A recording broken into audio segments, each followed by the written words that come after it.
Hello, listener. So, you like scary movies? Well, it is a creepy night, and with all those crazy lunatics out there, well, you really shouldn't be alone. Ooh, you look so freaked out right now. Now I suggest you listen very carefully. Subscribe to ClassHorrorCast, or I'll gut you like a fish. Enjoy the show. I'll be watching. Welcome back to another episode of ClassHorrorCast. I'm your host Aran, and in this week's episode I'm joined by none other than Justin Harding. A multi-award winning filmmaker and showrunner, Justin writes, edits, directs and creates visual effects for his own films. Some of his fantastic work includes Latched, Kookie and most recently his feature Making Monsters. Justin takes us through his start in horror, a love passed down from his mother, some insights behind his creative processes, and his involvement in Eli Roth's Haunted Museum show for Discovery Plus. You won't want to miss this episode. What was your gateway into horror? First movie, TV show, or, whatever, I guess, first intrigued you to get into horror? Oh, are we on? We jumping right in like that? Mm-hmm. Awesome. My gateway into horror in terms of seeing stuff or in terms of making stuff? Seeing. It was definitely The Shining. And that and Nightmare on Elm Street. But it was The Shining. It was first time I was exposed to the genre in a way that fascinated me, for sure. And would you say that? So you used the word fascinated. So were you drawn to that style of movie, or so being scared? It was just so artistic the way it was photographed. I don't know. I just hadn't seen anything like it. I remember I was in high school when I saw it. My friend Matt showed it to me, and then I just started watching it all the time. Just fascinated by the photography of it. I went to this art school. I was just way into the visual style of it, and the sort of like the story being a little ambiguous. I just thought it was so open for interpretation, and I don't know. It was the first time I was exposed to anything in the horror genre that I felt was artistic and super inspiring. I hadn't really looked at horror films that way before. Yeah, and that really inspired me, to think about other filmmakers that make films in the genre that aren't necessarily genre filmmakers. Kubrick only really made one horror film. One of the greatest filmmakers ever. It's just when he attempts that genre, it's so interesting and different. I really like that. Yeah, and that has stuck with me forever. Pursuing films that are in the horror genre that are made, by filmmakers that don't necessarily always do that genre. Yeah, and so from that point then, did you kind of instantly know this is what I want to do? Yes, it was more like I was definitely already sort of obsessed with filmmaking, because in high school I made feature films in high school on VHS tapes back, I'm dating myself, but back in the 90s, I definitely made, films constantly. But it was more like Tarantino wannabe gangster stuff, or like super, Robert Rodriguez style, stuff, more dark comedy, crime, funny and weird, but not necessarily in the horror genre. It wasn't until that and Nightmare on Elm Street where I started to really consider making stuff that was more scary, or at least dark, at least dark. 'Cause I was doing stuff that was more funny, more dark comedy. And when would you say it became like a real reality? I know you had said there, throughout high school and stuff, you had been making movies, but when, for you personally, did it become like, okay, this is actually like, this is real? It was, my mother was, I've told this story before on other podcasts, but my mother was obsessed with horror films, and she died many years ago, but before she passed away, she had this dream of producing a really scary movie. And I was a filmmaker, so she's like, I want to make something with my name on it that's super scary. Mm-hmm. I want it to terrify people. And so she gave me $5,000 to make something short. And so because of that, I actually attempted for real to make something. I got a proper director of photography, got a proper cinema camera, and went into a project for the first time to make something that scared audiences. And I hadn't done that before. And then that got into a bunch of big film festivals, and I'd never experienced that before. Big film festivals, and I got into Fantasia, where I went, and we were exposed to that experience in Montreal, that audience and that crowd and that energy. And then that film, it was called Point of View. It was a short 8-minute film But it ended up traveling all over the world, and it ended up getting optioned or picked up by a company in Australia that put it into a feature anthology. Mm-hmm. So my mom's credit ended up being a credit on a feature film, which I thought was awesome. And they got distribution through Umbrella in New Zealand and Australia, and then it's that was sort of my first experience of like, oh wow, that actually touched the industry. I wonder if I could duplicate that. So then I made a second one very quickly, which was Kookie.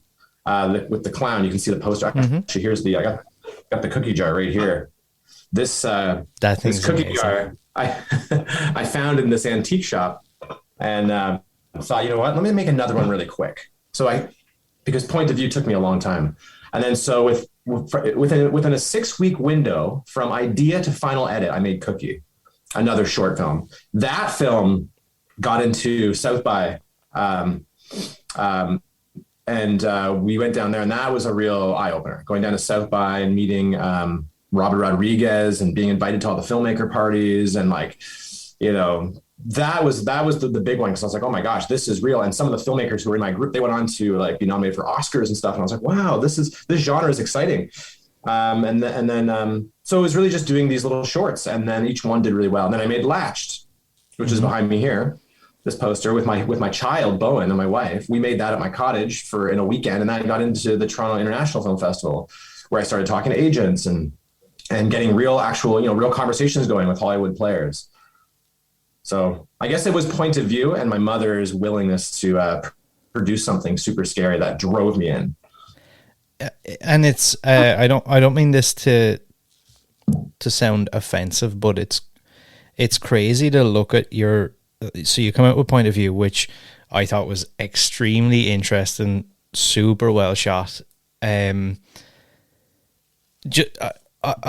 been a long time since I've watched a movie, let alone a short, where I've actually been genuinely terrified. And like I had watched this thing before, and then when I rewatched it recently, I'm in the backseat of a car in broad daylight with AirPods in, and I'm still like, holy shit, this is like next level.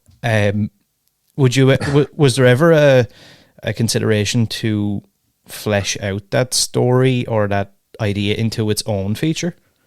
It's a good question. You know, I didn't write that film when my mom wanted. It's one of the only films I haven't written for myself. I optioned it off of a writer through a website that doesn't exist anymore called Movie Poet. They used to have these short contests. But anyway, after I made it, I realized that this idea was really an homage to a Doctor Who episode with the Weeping Angels, which I didn't know when I had made it. And so this idea is very much an homage to that device, which is, you know, that idea that something's coming at you and you're not looking at them, which is just, when I read the script, I thought, oh, that's so amazing. I had not seen that Doctor Who episode. And so I kind of just left that as what it was, you know? Yeah. I don't know. To flesh that out, I feel like with Lights, because I made that 10 years ago. Mm-hmm. That was 2011 when I made that. Mm-hmm. You know, since then Lights Out has come out and other films that are in the same world. So I'm kind of like, yeah, I don't know. It's not very inspiring to me anymore. It makes sense. I'm on to newer ideas, you know, but that's a good question. I'm happy to hear that you experienced that recently and still felt scared, because that film, horror film, and because of the logistics of filming it, I only had 5 hours in that morgue, and I had to storyboard every shot. I did a full animatic of the entire movie, and it took me 8 months to do that. So I was showing the whole crew watched the movie in animatic I had built in this 3D space that was, you know, to scale. Because I didn't have any, I only had 5 hours to film it, and there was no experimentation. It was really designed carefully. Yeah. So that was my first time trying that approach, actually, and I've stuck with that approach, heavily storyboarding and designing sequences as much as I can. I will say as well, I personally feel like that your filmmaking ability and your ability to create a story in a world in a short form is extremely underrated. I mean, like you said, you followed it up with Kookie, which again, that being a 6-week project to me is like mind blowing. And then, you know, you move on to Latched, you had Carved, and it's like, I find a lot of times when I watch filmmakers and especially with shorter form content, you can be very hit and miss. And to see that you went from point of view, obviously I know you didn't write that, but just the style, I think, is really what made it. And then to go from that then to Kookie and to Latched. How do you, I guess, number one, where do you get inspiration for the stories? And number two, is it as difficult as I'm making it sound to keep that high bar, or is it just something that you feel comes natural when you really like a story or an idea? Those are two very good questions. In terms of inspiration for ideas, each film is different. And the idea, and for me, creating ideas or coming up with ideas or brainstorming, ideation is such an intense process. God knows where the inspiration comes from. It's like a gift, when it comes. Inspiration is everything. I'm always reading stuff for inspiration. I always go back to certain books that inspire me, screenwriting books and things like that. With point of view, it was really just my mom that was like, find a short story that's scary. And I just read a bunch of scripts, and one of them just actually gave me goosebumps everywhere. And I that was the inspiration. For Kookie, I literally walked into an antique shop and saw that cookie jar on the shelf. And it was just like the craziest thing ever. And the guy at the antique store said there was only 7 in the world that were made. And I bought it for $100. And within an hour, I had the entire story mapped out. Because I was driving home. It was an hour-long drive with my wife. And I just said, this happens. And she was writing it down on her iPhone. We got home. We had the whole story.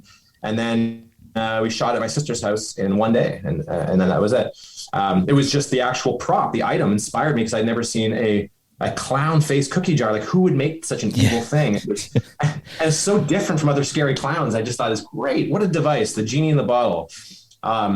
For Latched, it was literally it was that Robert Rodriguez approach of like school of available materials. Like, what do I have? I've got a child who's 14 months old, wife who's a dancer, I have a cottage. What can we do with these things?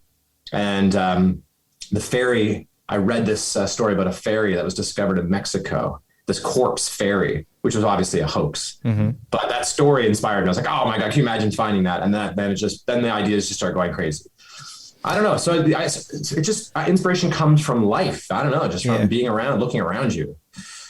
Yeah, because and I do find I won't say they're polar opposites, but they don't have sometimes people have a certain style or whatever, and all these stories are like so different. And even with Latched, for example, I guess, on paper, or if somebody were to tell me the idea and it's like this fairy corpse, I'd be like, ooh, this is going to be this is like walking a tightrope here. This could go horribly wrong. And it just went like, I genuinely was blown away by that. Cause at first I kind of felt like, oh, this is going to be really hard to like make actually work in every, but it worked. That opening shot as well is absolutely stunning. The opening shot? Yeah, panning over with the trees and the road, and you can see the water in the background. Yeah. I thought that was amazing. Well, yeah, I mean, I do work in television as a producer and director, and I have a little kind of boutique studio in Toronto where we produce commercials and TV shows, a lot of non-scripted documentary type shows. We've been doing that for 15, 16 years. So I do have access to, like, we own our own cameras, and I have access to drones. So from a production value standpoint, that's one of our kind of luxuries, I guess. Very, very lucky to be able to have technical tools and support just kind of around, because that's the day job. I just like, and the idea for us has always been to build up a company to be able to make horror stuff and other scripted projects whenever we want. And so a lot of these ideas, they come to me and it's like, oh, we actually have all the film gear to make it. And as long as I have friends that are willing to come out and play, we just will make stuff. And all these films have been made with friends and family. Although now I'm making stuff that's, now I'm directing this Discovery series called The Haunted Museum that Eli Roth's doing. We're moving into season 2 now, and now I'm doing stuff that's outside of my own personal group of friends and family. But I've always made stuff with this little family of filmmakers. We just made a pilot for something else, super scary. And I brought back all my friends who I've worked with in the past. So the little kid from Carved, Findlay, the old man Peter from Latched, and from all. He's incredible. From point of view, I brought him back, and John, who's in Carved as the farmer, he's also in my feature making one. I brought back all the actors and friends and family we worked with in the past, and we made a new project that no one's seen yet. I haven't even started editing it. But inspiration for me comes from that group of people. I look around and say, geez, what can we do? Because I don't like waiting around. I don't like asking permission to make stuff. I don't like hearing too many opinions about what I should or should not make. I like to just create ideas that I think are fun and just make them with people that want to make them. Yeah. That's typically how I've been doing it, just as a hobby. And now I'm doing more stuff that's outside of that. Now we're evolving a bit, but inspiration comes from the people and then sometimes just a random prop I see.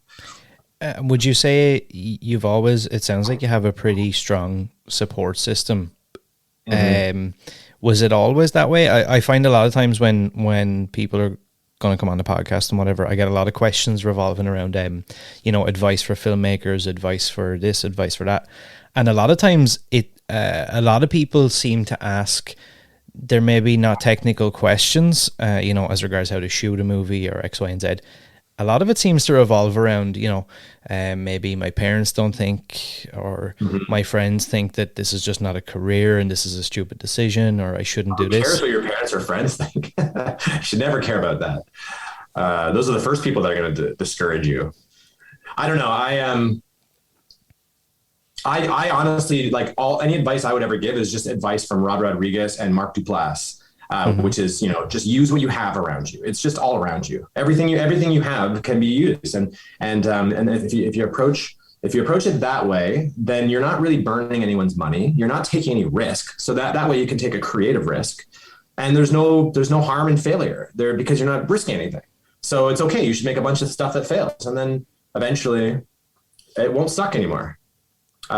So I don't know, for filmmakers out there that are wondering, I would watch that Mark Duplass keynote from South by a few years ago, where he talks about, the cavalry isn't coming, and making projects. Do you know what I'm talking about? Making projects with your friends. That I kind of live by that, or at least I have in the last 10 years. That's what we've done. Because now it's like and also my wife is a professional dancer, and in that world of professional interpretive dance, she's very much tied into the theater scene and the underground sort of art scene in Toronto. So, and she's a very inspiring, creative person. A lot of my best ideas are actually her ideas. Like in Latched, the idea of this milk being the thing, that was actually her idea. And so she becomes a great source of inspiration. So usually when I have an idea brewing, I'll just won't stop talking to her about it until I work it out. She's like a perfect creative collaborator. I find great inspiration in that. And then she performs in the films as well. And a lot of people that we work with are dancers from her world that come in and perform as the creatures or as supporting actors. Like Jarrett Sadal, he's played almost all of my monsters. He played Kookie. He played the Latched monster in Making Monsters. He's a dancer with Alana in that company, or has been. So yeah, I don't know. That has been a method of making stuff, and for me, it's worked out because we've been able to get into some world-class festivals and meet some great filmmakers. Like the girl that's in Kookie here, Ava. She's a family friend. She's the daughter of one of my best friends, and Kookie was the very first time she was ever on camera ever. She's not an actor. I couldn't believe that. Yeah, I genuinely couldn't believe that. That's crazy.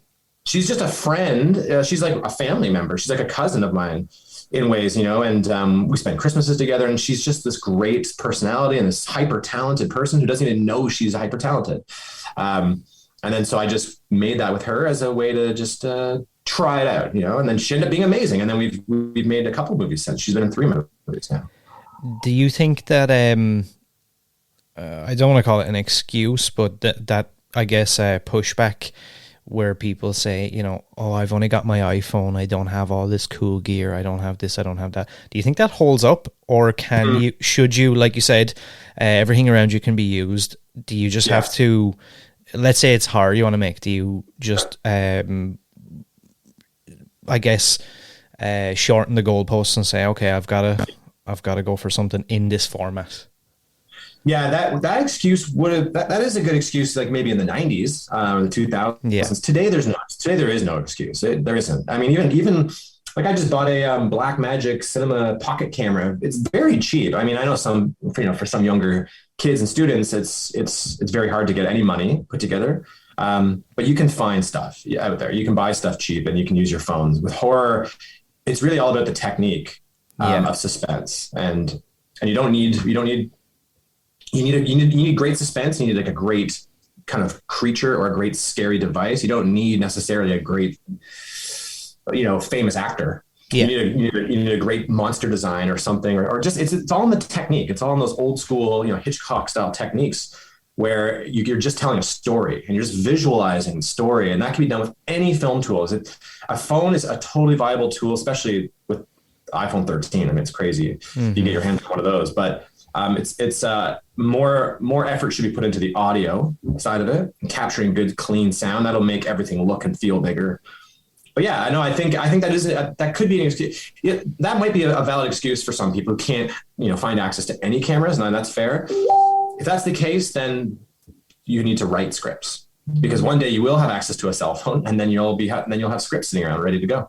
Yeah, and I like hearing that as well, because I do think that's, I guess, the only pushback that a lot of people have now, and I think a lot of times it's probably just fear of, or they need somebody to confirm what they're doing is right or wrong, or that happens a lot. Yeah, I don't know. I know. People can get stuck in the gear game, the idea of like, I need the best gear and this and that, and it's actually can end up being something that just holds you back. You just need more people and more light and more. I don't know. It's if you're just starting out, it's really all about just telling a story, just about visualizing your idea, your concept in a sequence of shots that hooks people's attention. That's just old school technique. Doesn't require big tools at all. Yeah, and if you have any tools, then like I said, you can do it on the page with a good script, and there's no excuse for that. If you want to be a filmmaker, you got to write scripts. Even if you don't make your own scripts, you should still be writing them and visualizing on the page. It forces you to work out moment to moment sequences. Yeah, it forces you to do the work. Otherwise, it's all in your head, and that's actually not an idea. The idea is in the execution, whether it's executing it on camera or on the page. The idea is in the execution. It's not in your head.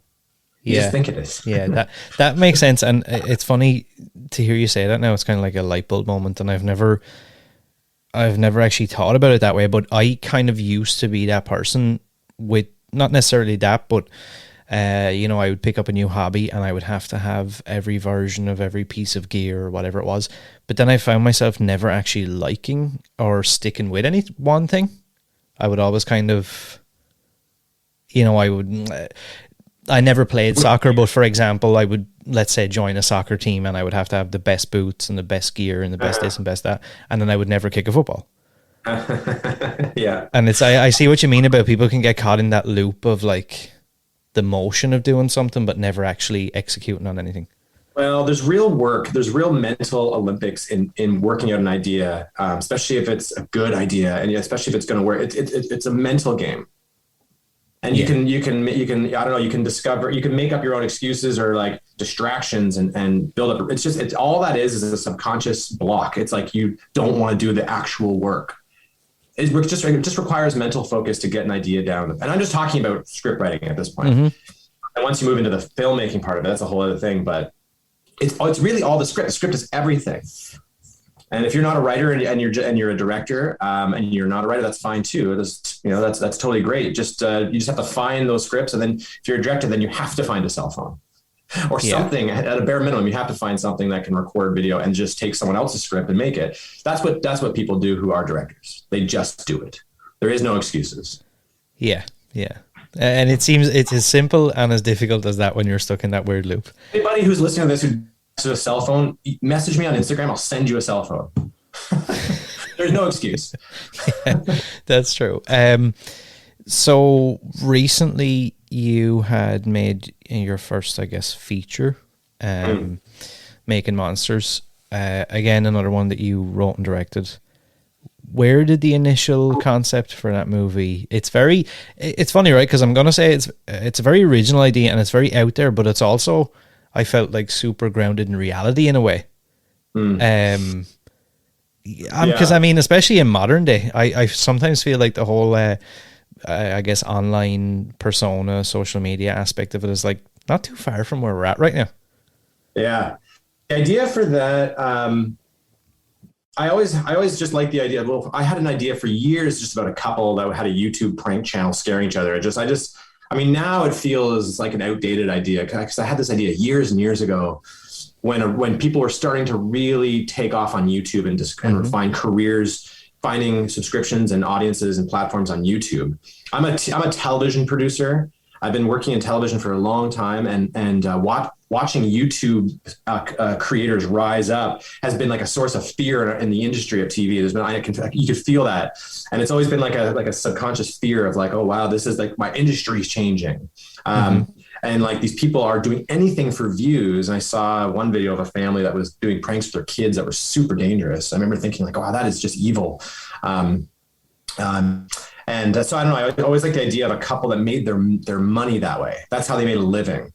Yeah. And it's not a great way to make a living. And when you get older, it's like, if that's your only source of income, you know, and you want to move on and have a family and stuff. I just thought that was an interesting idea. And then my friend John, who plays the character who's in the church, that he bought that church in real life and owns it. Now he is a prosthetic makeup artist, that Jonathan Craig. He's a prosthetic makeup artist who sculpted all those creatures in that church. And that church he purchased and turned into his like studio. And that's where he sculpts and creates monsters. And when he bought that and showed it to me, I was like, dude, let's just go and make a movie at your place, and you can be in it, and my wife can be in it. And we just, again, like the same way we did our short films, that movie was put together with just friends and available resources. We didn't actually do any art direction in that church. It was exactly as it was when I got there to scout it.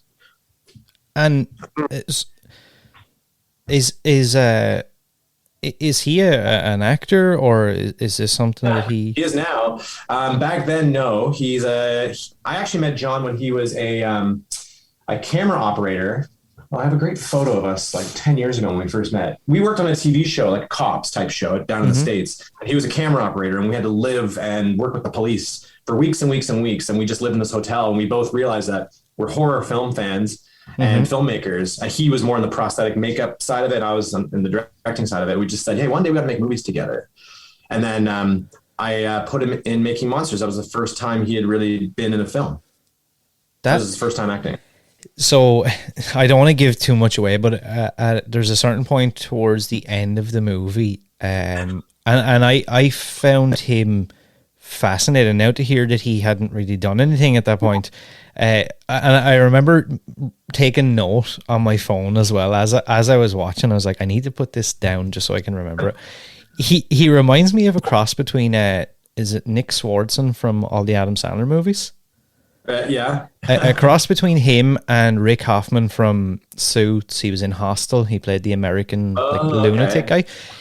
But like in a really unsettling, like,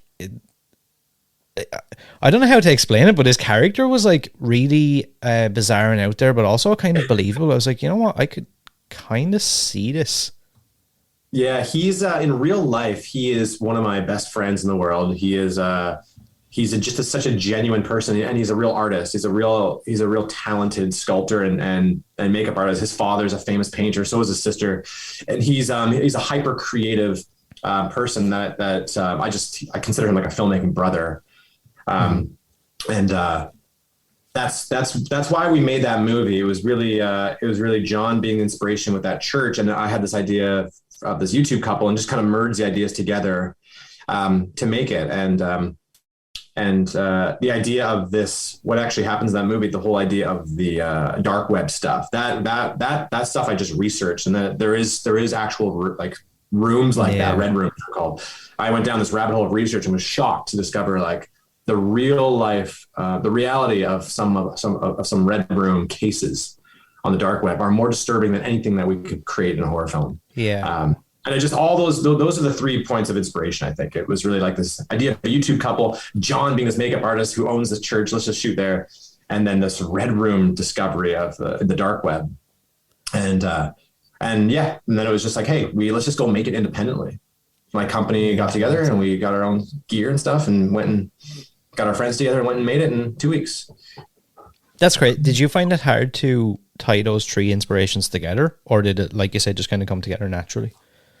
It came together pretty quick. I mean, you know, these short films I've been making and making monsters, like I said, those are all made with friends and family that are very quick and kind of just go for it. Like I'm taking risks. Like I don't really, I'm taking big swings that could miss. And I don't care if it's a fail or a miss. Like I'm just trying stuff with friends and having fun with it. I can only do that so many times. I think with making monsters, it was really just like, I don't want to make a typical slasher movie. I don't want to make anything that's like following certain genre rules. I kind of want to I want this film to be like a conversation about the nature of scary content. People that make scary content, people that want to watch scary content, people that make money off of it. I want this to be like a conversation about all that, and like a celebration of genre films, and a celebration and an homage to my favorite filmmakers, like Sam Raimi, or Darren Aronofsky, or Stanley Kubrick. It was just like a celebration of filmmaking with all my friends. Let's just do it. I don't care what it ends up being. It's a risk. And so I didn't overthink it, Yeah. And when I look at reviews of the movie, it's really divided down the middle. People either love or hate it, and that's an interesting place to be, because it's real love or hate. No one's like, oh yeah, it was okay. Everyone's like, oh, I loved it. Or like, that was awful. I don't get it. And I like that. But, I got to be careful. I can only do that so many times. It's like I approach movies a little bit differently now. Less big risky swings and more. I'll spend a little bit more time now, thinking about I'll spend a little bit more time now thinking about the audience and thinking about what works as a whole, as opposed to just experimenting so much. I do feel that movie was very experimental, but that's also why I love it. And that's also why I think it's actually a really good, interesting movie that will hold up in years from now, because it is very, very different, and it can surprise people. And it's very personal for multiple reasons. The inspiration, I don't know. I didn't overthink it. It came so quick. I wrote it. There's no one, there was no one to tell me I can't do it. So we went and did it. Yeah. I love that, and I definitely I agree with it. I like the fact it reminds me of filmmakers like Quentin Tarantino, even Rob Zombie, and I know a lot of people are divided on just those two names I mentioned alone. But the one thing I have to give props for, and you seem exactly the same, is they're inherently themselves. There is no boundaries or rules, and it's about the art and about the creativity rather than it is about. A lot of people give out about. I'm a huge Halloween guy, for example, and I actually enjoy Rob Zombie's take on Halloween as Rob Zombie's Halloween. I think a lot of people look at it as in Halloween, John Carpenter, but I gotta appreciate the fact that Rob Zombie done his version of Michael Myers, and I kind of feel like with what you're saying with making monsters, it's I am kind of glad for you as well that it didn't just kind of go by as like, yeah, whatever, it was just a tiny little blip. It's like some people are like, I really don't get this, or this or that, and then some people absolutely love it. I think that'll hold up. Well, I like it. I watch it. I haven't watched it in a while, but every time I do sort of like go back, because I feel like we made that years ago. I feel like we made that. Feels like it's been 5 years since I made that. It's like that's a long time. And looking back on it, when I watch it now, I'm like, oh, this actually is like really fun. But it is divisive. Some with the film festival circuit, some festivals wouldn't even take it, and then some festivals that take it, we win best film. It's like that dramatic, and it's funny because that's not usually the case with the short films. Usually we get into a lot of festivals, and with this one it was like you're not in or you're in, and you won scariest film, that sort of thing. It's like, wow, crazy, really interesting experiment. That's I don't know. I feel like I love that James Cameron quote about filmmaking, his TED Talk, that failure is an option, but fear isn't. When it comes to filmmaking. Yeah. Failure is an option. Everything I do, I feel like it better be a big swing, and I don't care if it fails. I mean, I should care. I do care, but I care more about pushing the boundaries of the genre a little bit, or like trying things, because that's where you can discover stuff, and you should be taking a little bit of risk. Although now it's a little bit more, I'm more careful with it, because now I'm working with network money, right? Like Haunted Museum is the Discovery Plus network. with some real producers and stuff. And so now it's not like my own company and my own money. And so if I'm working for a company and it's then a much more it's a different approach. Yeah. It's not as risky. It's a little bit more. My approach now is really just what's the most terrifying, what's the scariest experience, what's the most unique way to terrify people. It's just going for actual true dread as opposed to experimenting with like tropes or other ideas in the genre. Yeah. It's really now about scary technique. Do you have any comfort horror movies? Ones that maybe, as regards from an audience standpoint or a critic standpoint, are seen as not good, but you just love every now and again revisiting them or putting them on in the background? Oh, that's a good question.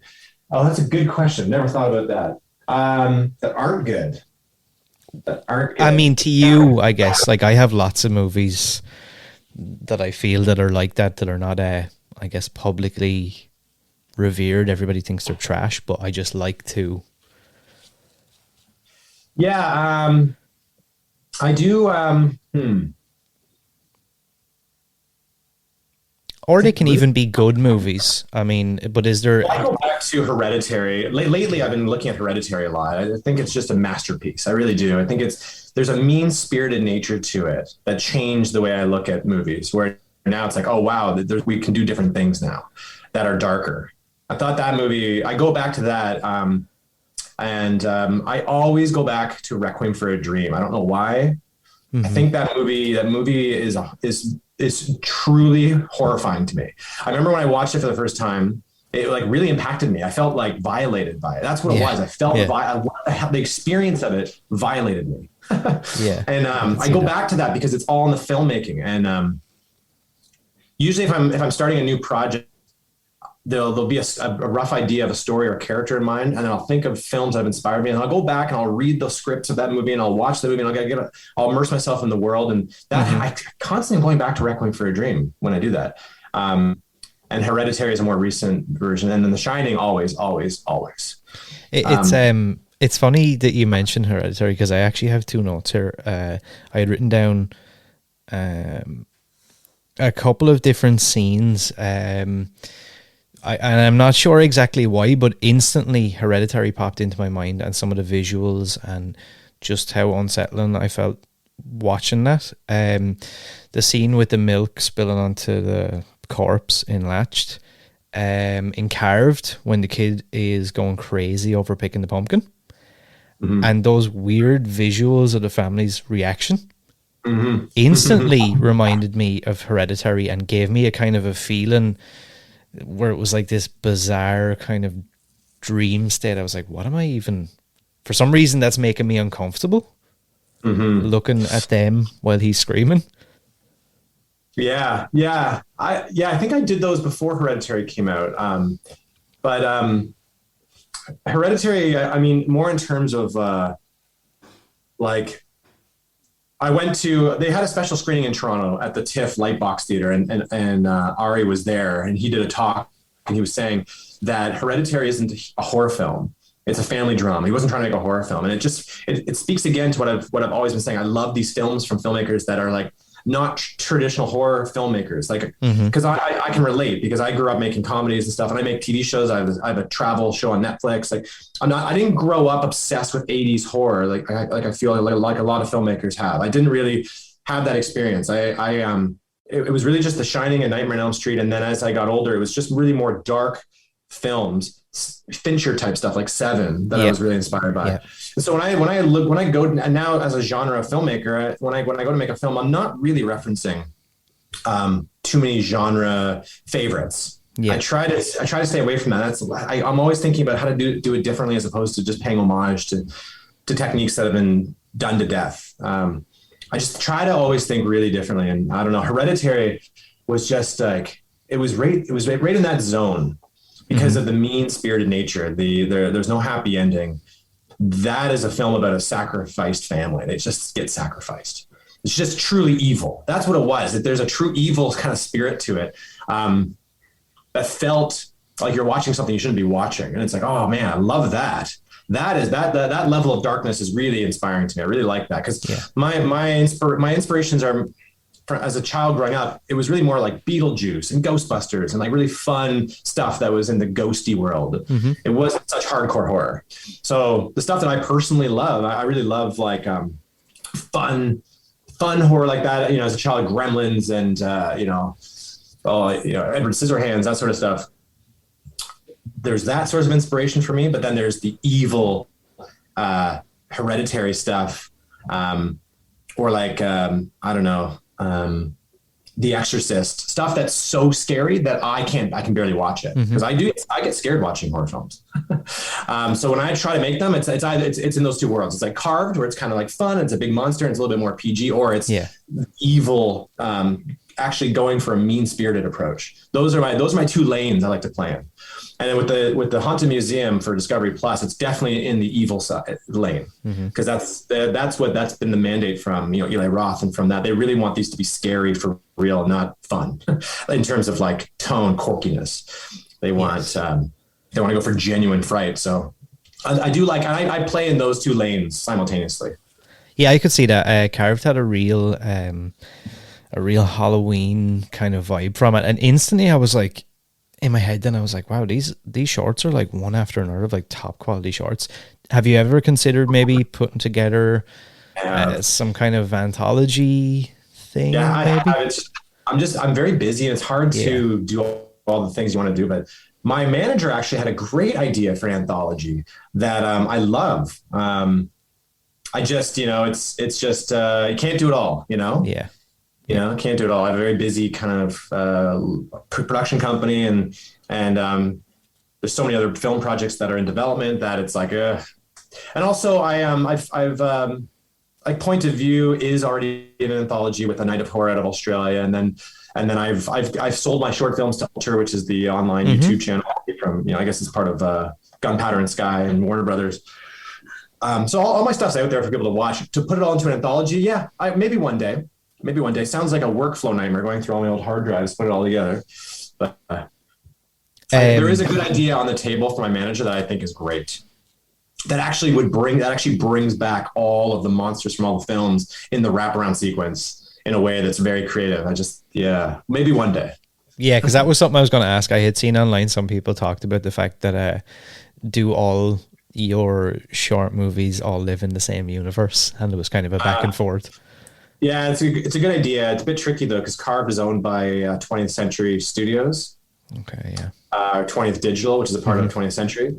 So I don't know how that would work with the legal side of it and ownership and all that, but I could make new ones. I have so many interesting ideas for shorts that are just so scary. I love the short format. I really actually genuinely love like the 5-6 minute length film. When Quibi came out, I was so excited for Quibi because I wanted to make stuff for them, and had conversations with them, and that unfortunately all went away with Quibi. But I do love that the short length, and I would love to do more of it. So maybe one day there'll be an anthology. Yeah, there should be. But this this Haunted Museum with Discovery, those are short episodes. I mean, they're 20, 30 minutes. So more like half an hour. That's a nice length too. I enjoy working in that length. Yeah. It's a nice length for genre. Yeah, and I do think, and it's a testament to you as well. I think it can be quite. Sometimes you see people make a feature-length movie and they still didn't really get their idea across, or you kind of leave it with a lot of like, nah, I'm not really sure if I get it or if things have wrapped up for me. Whereas you seem to be really good at being able to, within the first like 60 seconds, the audience are already kind of up to speed. And I don't mean that as in you slam a lot of information in, but we're able to kind of get right into the location and just kind of go. Good. Yeah, I really like that. I never thought about that. Yeah, good. Is there an IP that you would like to work on, an existing IP? Whether it be Nightmare on Elm Street. Yeah, I would love to do Nightmare on Elm Street. Oh my god, I would love to do Nightmare on Elm Street. It's the most inventive horror because of the dreamlike nature of the kills. My favorite slasher genre. I mean, that in terms of like one of the most well-known IPs. In terms of not so well-known, there's some comic books and stuff that are interesting. But I don't know. For me, the dream would be doing a Nightmare on Elm Street movie that, with Robert Englund. That's the ultimate dream. Would you rather do a feature, or would you like to do maybe like a TV series, like a kind of like a Freddy's Nightmares, I guess, where you could have so many different, I feel like you'd be really like perfect for that, because you could have, I'm sure you have so many ideas and you could bake them into different Freddy things, and we could have like an ongoing. That's such a good idea. Oh my God, I would love to do that. Because of the nature of that monster Freddy, those kills can be whatever. You're only limited by your imagination and your budget, but It's really your imagination can dream up anything, and then you can prey on people's fears and stuff in ways that are just unique from any other slasher character. And doing it in an episodic like that is a great idea. I'm surprised that's not already in development. That might be in development. We should figure this out and get in touch with whoever's in charge of that. Yeah. That's one of those ones. It's just when I look at your work, and then when I think about something like Freddy, I'm like, I would love to see that in that format versus just getting, a 90-minute movie and it's all over and whatever. Yeah. Well, I love, I do, in all my movies, there's always an element of a monster or some sort of great creature or something. And to some degree, there really always is. So I love anything anything produced by Guillermo del Toro. He's doing right now The Cabinet of Curiosities in Toronto. They're filming that with some of my favorite directors, like Jennifer Kent, who did The Babadook, and a bunch of other great filmmakers. Something like that is a dream project. I love all things del Toro, and anything with an inventive, creative creature is very inspiring to me. That's why. But to me, Freddy's the greatest. I think it's the greatest concept for a monster.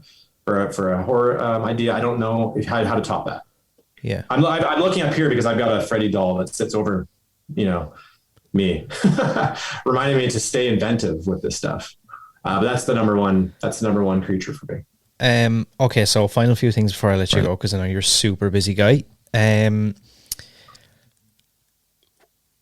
If you could give one piece of advice to a creator, whether it be for a YouTube channel, writing scripts, whatever, what piece of advice? It can be a general piece of advice, obviously. It doesn't have to be like a technical, gritty, but one piece of advice, I guess, for following that passion or that dream. One piece of advice for creatives that are following their passion or their dream. I don't know. My advice might not be. I personally don't have a backup plan. I don't have if I had a backup plan, I would have taken it years ago. The industry, pursuing a creative path is very scary, especially, and I'm an entrepreneur as well. I have my own company. I have to get clients. It's very scary. It can feel very scary. If there was ever a backup plan, I would have fallen back on it. And so if you're in, you're in. If you want to do it, you have to do it. There's other people willing to make the sacrifice. There's other people that are going to put in the work. You can't really have 1 foot in, 1 foot out because it's too competitive. You really have to commit. You probably should have a backup plan. I'm not saying don't. I'm just saying, for me, I probably would have fallen back on it. I would say that, but here's the real advice. This is good. This is good. This is better advice. I would say that for me, what's been great is just being creative in general. Like I deal with a lot of companies. I do like in commercials and TV and stuff. I do a lot of work. I'm constantly relied upon to develop ideas constantly for campaigns or for movies or for whatever it is, TV shows. Games. I worked on The Amazing Race for many years as a challenge producer where I had to invent ideas for no matter what it is. I feel like I've made a career just being creative. Yeah. I look at everything as one thing. I don't look at writing and directing and editing and visual effects as different lanes. I do all those things as one thing. I don't do 10 things. I do one thing. And when I write a movie, I'm writing it, I'm directing it, I'm editing it, and I'm doing the visual effects on it. I would wish I was a musician. I would do the music. I wish I could cook better. I would cake. No, I wouldn't do that. But I do feel like for me, filmmaking is one direction, and the key to that is to be hyper creative and find inspiration wherever you can, and then become hyper technical, because that's going to just infuse the creativity and allow you to just run without limitations. So the advice is just to live a creative life. Like I have to come up with ideas today for a campaign. I'm literally going to just play Nine Inch Nails as loud as possible, walk in circles in a dark room, and do whatever it takes to open up opportunities for creativity to hit me. And like, who knows where it comes from, but it's about putting yourself in this creative, like in this relaxed state and be open to it. Maybe that's too abstract, but to me, I think the best advice is to consider everything as, it's one direction you're going, and it's just a creative direction. And you better like, get technical. You can learn anything online. You can watch tutorials, and there's no excuse not to learn how to edit, learn how to structure a script properly. Yeah, I had heard you tell the story about the visual effects story and that whole thing, and about watching the YouTube tutorial, and that proves the point. And it's on obviously a way lower scale. 2 years ago, I had no idea about podcasts and audio equipment, anything, like zero idea. Always liked the idea of it, but it was like, oh, that's for other people, or that's for people who do podcasts, or that's for this person, or that's for that person.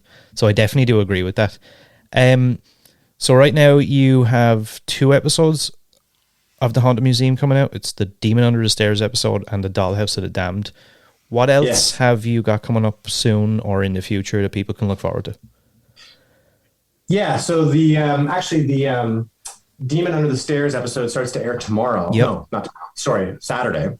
And then I just finished shooting a pilot for a series that I did just a few weeks ago. Actually, look, this is part of the prosthetic here. You can see this was made for the lead actress. She wears this on her back, and there's these like tentacle snakes that come through. Anyway, we just wrapped principal photography on that, and it's a super scary horror anthology series that I'm going to be, putting together over the next few months. And then we are working on a feature version of Carved. Been working on that for many years now, but we've got a great producer on board, a very well-known, iconic producer who's working with 20th Century Studios and Hulu to try to put together a big Halloween special, being this carved pumpkin thing. We're working on that right now, along with this pilot. And those are the projects that are coming out soon. And then Haunted Museum season 2, we're just about to gear up for that as well. Nice. I can't wait to see that. Where can people follow you and find all your stuff? You can find me on Instagram and Facebook, and my website, justinhardingfilmmaker.com, is where you can see my shorts posted, and there's some other stuff on there, behind the scenes stuff. And my company is the Bokeh Collective, Bokeh Collective. You can see there, that's my day job, where you can see more of our TV work and commercial work, but and our film work. And I'm trying to turn that company into a studio, into a boutique studio, to do more films in the genre space, to really produce them, out of Toronto. That's something we're pursuing right now on multiple projects. So yeah, the Bokeh Collective and justinhardingfilmmaker.com are the sites that you can visit. For anybody listening, whatever podcast platform you're listening to this on, all the links to Justin's stuff will be down below and on all our social medias as well. So final question before I let you go that I ask everybody. I hope it doesn't throw you off kilter and you don't have an answer, but why horror and what does it mean to you? That doesn't throw me off. To me, as a creative person, the horror genre is the most creative in the film. In terms of like genre options, it's the most inventive and creative, I feel, for a number of reasons. It's all in the technique. You don't need anything except for good shot design, sound design, performance, and it's a genre that embodies everything I love about filmmaking: makeup, sculpting. It's very artistic. The music, everything has to be designed a certain way in terms of movement, camera shots, compositions. It's really the only genre that translates across all languages and borders and countries, because fear is a universal language. You can't make an independent comedy that's going to translate in Germany or Australia or Japan the same way that horror, if you can scare a human being in one country, they're going to be scared in every country. Yeah. And so in that genre, your work can spread very far. and you can find success in other markets outside of your own backyard. And I love the horror audience. I love horror filmmaking. I love the technique. I just always am trying to find new ways to do it, and I'm always willing to take the risks to find those new ways. But that's why I love horror. Is there anything you would recommend that you've watched recently, or read a book, anything like that? I recently saw The Dark and the Wicked. I thought that was great. I don't know if you've seen that. You saw that? Yeah. I thought that was really great. It's a good example of what you can do with just a couple of actors in one location. And it's exactly what I'm talking about. That's not a big budget movie. I think the filmmaker shot that at his parents' farm, right? And if you watch that movie, it crawls all over you, and it feels really creepy and it's super scary. It's very, very well done, simple in terms of its resources. A good example for filmmakers to reference is something that is producible. It's producible. Just need a couple actors, and it's all about the tone, the feeling of dread, that sense of there's something evil going on. It's just all in the technique. I don't know. I just love it. Yeah, I like that. Like I said earlier, it's been an absolute pleasure. Hopefully we can do it again. I'm down anytime. I love this stuff, and I love sharing anything I can. I remember when I was a young filmmaker coming up, this sort of thing is super valuable, and yeah, I'm always doing something crazy or interesting. So I'm always happy to be a part of it. Yeah, I'd agree with that. Like I said, it's been an absolute pleasure. Hopefully we can do it again, and yeah, everybody keep your eye on Justin's socials. All the links will be down below, and we'll see you next week. Thank you so much. Evil wears many masks, but pure horror wears only one. Support First Class Horror on Patreon for as little as $1. Can't get enough of the horror? Carve yourself a deal from official merchandise, only on Teespring. Join us on all social media at First Class Horror. We have such sights to show you.